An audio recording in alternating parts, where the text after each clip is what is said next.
हम लोग पारिस्थितिकी पर्यावरण से संबंधित कुछ अन्य प्रश्नों को भी देख लें, जिसमें पहला प्रश्न है निम्नलिखित में से कौन ग्रीन हाउस गैस नहीं है। तो green house gas carbon dioxide है, नाइट्रस ऑक्साइड है, CFC है, आर्गन नहीं है। ग्रीन हाउस गैस जो है उसमें carbon dioxide, methane, nitrous oxide, आपका CFC, SF6, NF3, ये ग्रीन हाउस गैसें हैं। प्रत्यक्ष रूप से जो ग्रीन हाउस प्रभाव में शामिल है वो गैसें हैं। अप्रत्यक्ष रूप से जो शामिल है उसमें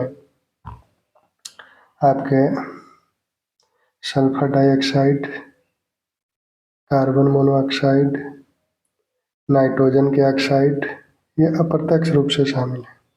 नाइट्रोजन के ऑक्साइड, ये सब अप्रत्यक्ष रूप से इसमें शामिल हैं। प्रत्यक्ष रूप से जो शामिल है उसमें 6 गैसों को ही माना जाता है, जिसमें कार्बन डाइऑक्साइड है, मीथेन है, नाइट्रस ऑक्साइड है, CF6 है, SF6 है, NF3 है। ठीक, अब इसमें सबसे ज़्यादा प्रभावशाली कौन है? तो इसमें सबसे ज़्यादा कार्बन डाइऑक्साइड। इसमें अगर कहा जाए कि सबसे ज़्यादा कौन जो है प्रभाव डालता है ग्रीन हाउस गैसों पे, तो सबसे ज़्यादा प्रभाव है कार्बन डाइऑक्साइड का, CO2 का। यह जो है लगभग 64% इसका प्रभाव है। दूसरी इसके बाद है मीथेन। मीथेन इसका प्रभाव लगभग 19% है। इसके बाद है क्लोरोफ्लोरोकार्बन्स, CF6, इसका प्रभाव 8% है। इसके बाद है नाइट्रस ऑक्साइड, इसके बाद है नाइट्रस ऑक्साइड। तो प्रभाव के दृष्टिकोण से सबसे प्रभावी है कार्बन डाइऑक्साइड, उसके बाद मीथेन है, उसके बाद CF6 है, उसके बाद नाइट्रस ऑक्साइड है।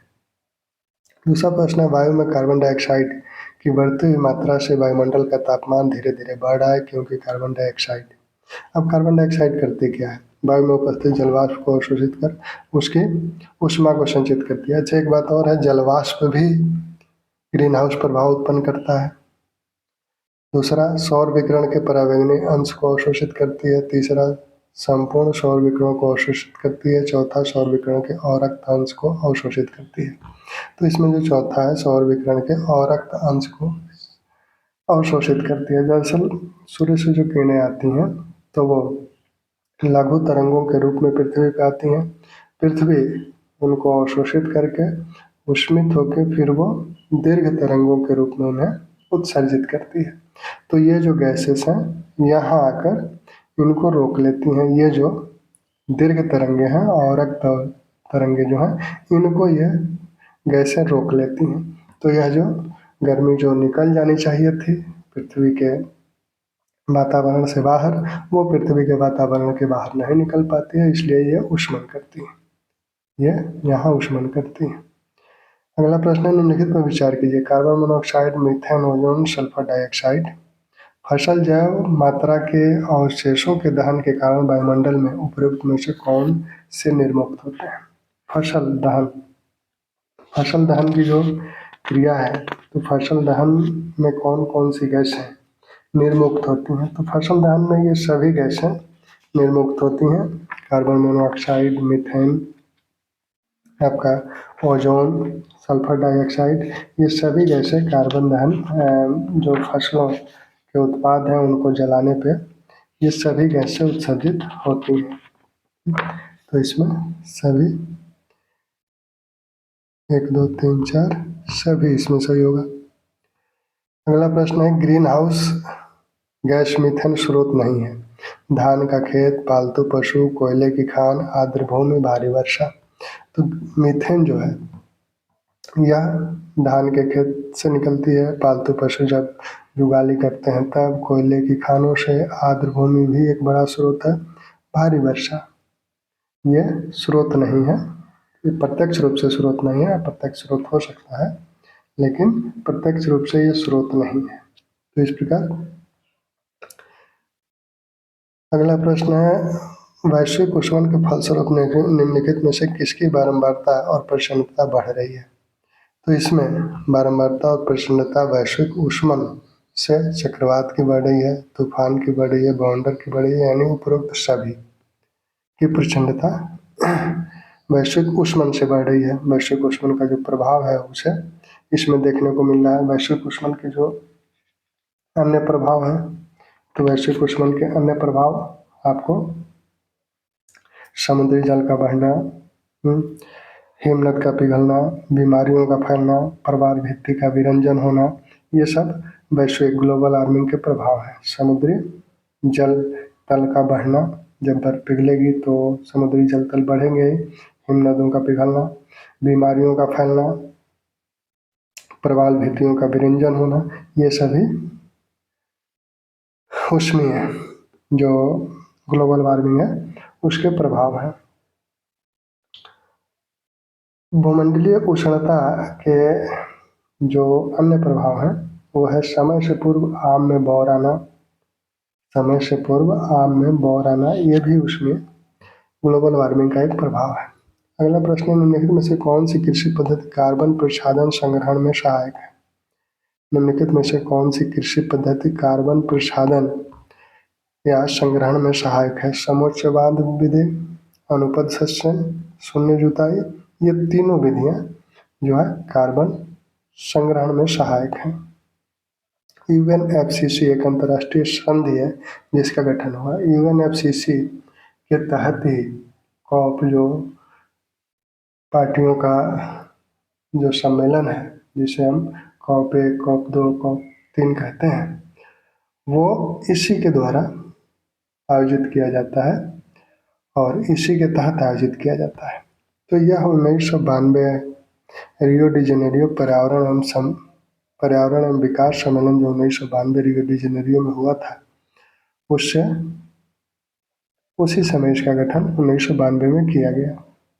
ठीक, निम्न में से कौन सा कथन हरित जलवायु कोष के लिए सही नहीं है? इसकी स्थापना क्योटो प्रोटोकॉल के तहत, यह विकासशील देशों में कार्यक्रम एवं नीतियों का समर्थन करेगा, विकसित देश इसके लिए कोष प्रदान करेंगे। तो इसकी स्थापना जो क्योटो प्रोटोकॉल, इसकी स्थापना कब की गई? हरित जलवायु कोष की स्थापना कब की गई? तो इसकी स्थापना क्योटो प्रोटोकॉल के तहत नहीं की गई थी। विकासशील देशों में कार्यक्रम और नीतियों का समर्थन करेगा, या विकासशील देशों में कार्यक्रम और नीतियों का समर्थन करेगा, ये सही है। तीसरा, विकसित देश इसके लिए कोष प्रदान करेंगे, विकसित देश इसके लिए विकासशील देशों हेतु कोष प्रदान करेंगे, ये सही है। इसमें जो इसकी स्थापना हुई थी वो 2010 में कॉप 16 जो हुआ था, ये गलत है। 2010 में कॉप 16 जो हुआ था उसमें यह कानकुन में हुआ था। इसके तहत इसकी स्थापना की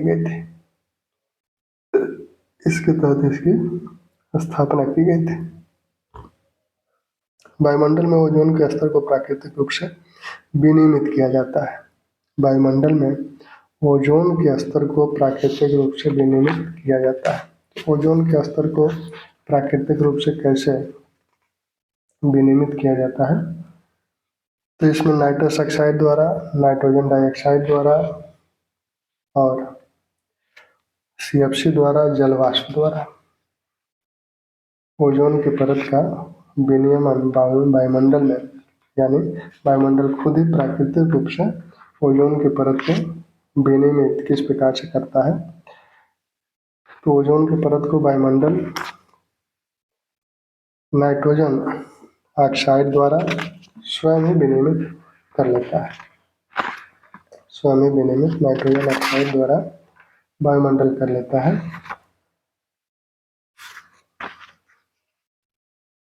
ओजोन परत का संरक्षण दिवस जो 16 सितंबर को मनाया जाता है। 1987 में मॉन्ट्रियल प्रोटोकॉल पर इसी समय हस्ताक्षर किए गए थे ओजोन परत के संरक्षण के संदर्भ में, इसीलिए 16 सितंबर को ओजोन संरक्षण दिवस के रूप में मनाया जाता है। इसको भी हम लोग ध्यान रखेंगे। प्राकृतिक रूप से विनियमित अच्छा, ये प्रश्न नाइट्रोजन ऑक्साइड द्वारा प्राकृतिक रूप से विनिर्मित हो जाता है, तो इसको लगा लिया जाए नाइट्रोजन डाइऑक्साइड द्वारा। समताप में ओजोन के स्तर को प्राकृतिक रूप से नाइट्रोजन डाइऑक्साइड द्वारा विनिर्मित किया जाता है और ओजोन परत की मोटाई मौसम के हिसाब से बदलती रहती है। बसंत ऋतु में इसकी मोटाई सबसे ज़्यादा होती है, वर्षा ऋतु में सबसे कम होती है। ओजोन परत को डाशबन इकाई में मापा जाता है। ओजोन परत को डाशबन जो यूनिट है, डाशबन यूनिट में मापा जाता है और ओजोन परत की मोटाई समताप मंडल में 2 से 5 मिलीमीटर होती है। इसकी सांद्रता मौसम, दिन के घंटे और स्थान के आधार पर भिन्न होती है।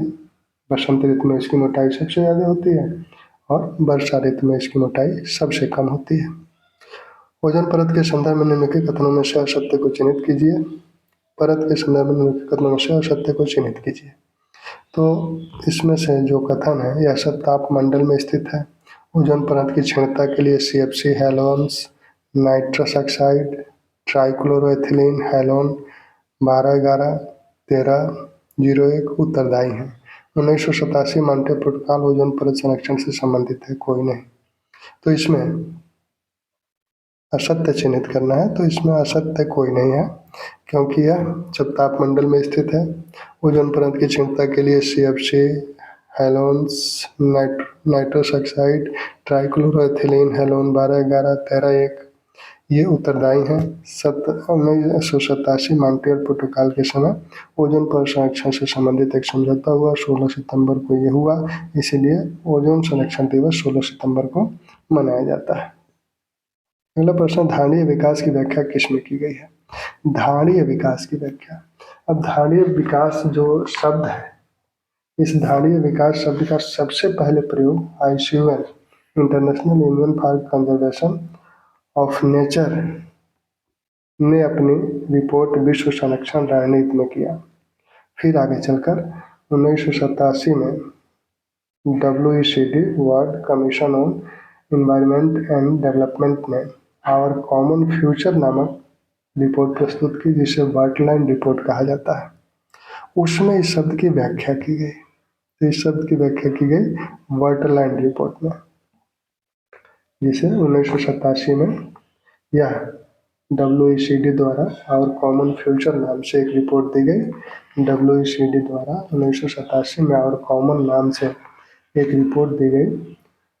इसी में धारणीय विकास, जिसे वर्टलैंड रिपोर्ट भी कहा जाता है, इसी में धारणीय विकास की व्याख्या की गई कि धारणीय विकास क्या है। तो धारणीय विकास की व्याख्या वर्टलैंड रिपोर्ट में पहली बार की गई थी। आगे चलकर इसको रियो डी जेनेरियो जो सम्मेलन 1992 में हुआ, उसमें अपनाया गया और इसे धारणीय विकास की अवधारणा को रियो डी जेनेरियो सम्मेलन में अपनाया गया, जिसमें एजेंडा 21 जो घोषित किया गया था वह विकास से संबंधित एजेंडा ही था। फिर आगे चलकर 2002 में जोहान्सबर्ग में सतत विकास, जोहान्सबर्ग का जो सम्मेलन था उसका मुख्य मुद्दा ही था सतत विकास, धारणीय विकास। तो पारिस्थितिक पर्यावरण को थोड़ा सा और देख लीजिएगा। समय की कमी होने के कारण समय थोड़ा सा कम मिल पाता है, इसलिए बहुत कुछ चाहते हुए भी मैं नहीं करा पा रहा हूँ। ठीक।